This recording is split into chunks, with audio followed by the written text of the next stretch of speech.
of National Defense University and former Pentagon Director of Arabian Peninsula Affairs. He's joining us from Riyadh in Saudi Arabia. Very good to have you with us again on Al Jazeera. The significance about this drone attack in the first instance is that at least three US soldiers have been killed. At the same time, there is going to, of course, be a response of some sort from the US because Joe Biden has said that there will be. But it's not quite as simple as that, is it? Because from what Mahmoud was describing, this is a much smaller armed group. It is a very small target, but it is a significant target, as I say, involving the deaths of US forces. It is a very difficult decision, I would imagine, for the Biden administration to make in how to respond to this without escalating things. Yeah, that's right. So there's two types of escalation. One is escalating it laterally into another country, and one is escalating it horizontally in terms of intensity. So in the past, most of the U.S. responses to the 170 plus attacks have been designed to say, we will respond, but the target list has been chosen very carefully. For the most part, they've been against fixed infrastructure, and they've been conducted at night, seemingly designed to inflict damage but limit loss of life. And honestly, within the United States, there's a lot of criticism that this is ineffective. When there have been specific instances, like we were able to identify people leaving a missile launch site right after that, then people were directly targeted. One point I would have to make is that nobody in the U.S. government believes that the group that claimed responsibility for this is anything other than a front for basically Iranian-directed operations. But as your correspondent noted, the situation in Iraq is very tenuous. And if we were to attack against Iranian interests in Iraq, that would be a very politically difficult thing to do and would probably put a lot of pressure on the Iraqi government, which publicly is kind of coerced into taking a pro-Iran line, but which privately desperately wants to continue this relation with the United States. So it's difficult. It's tough.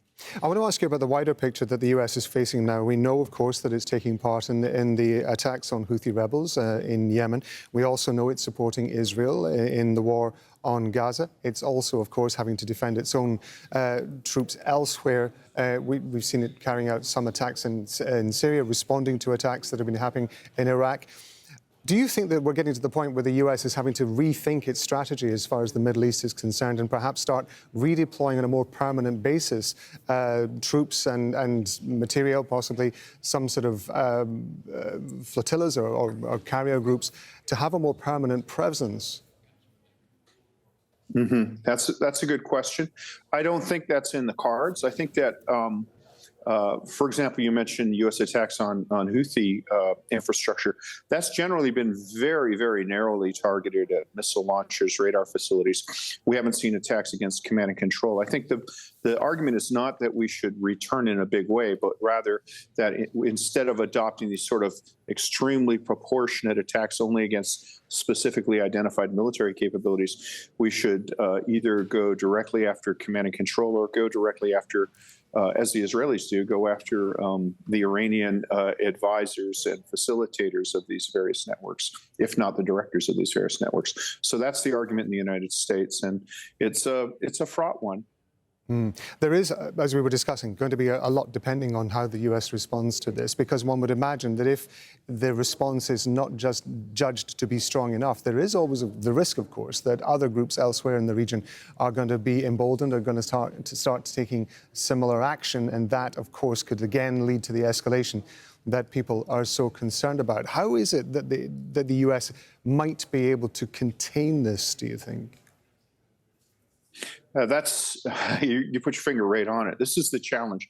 You have to be strong. You have to be, show strength. You also have to show that this is something that there's an off-ramp for, that this is not an inevitable escalation. I think that the way it'll do is whatever the U.S. reaction will be, it will be a significant one.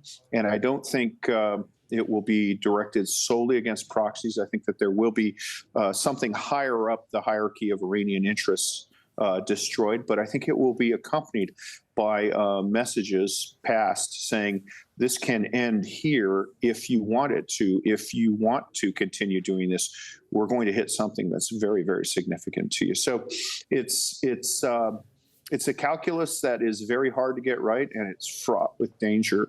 And the greatest danger is that both sides may create a sort of unwanted momentum towards a confrontation that neither side truly wants. David Laroche, as always, we really appreciate the benefit of your expertise in this. Thank you very much indeed for being with us on Al Jazeera. It's an honor.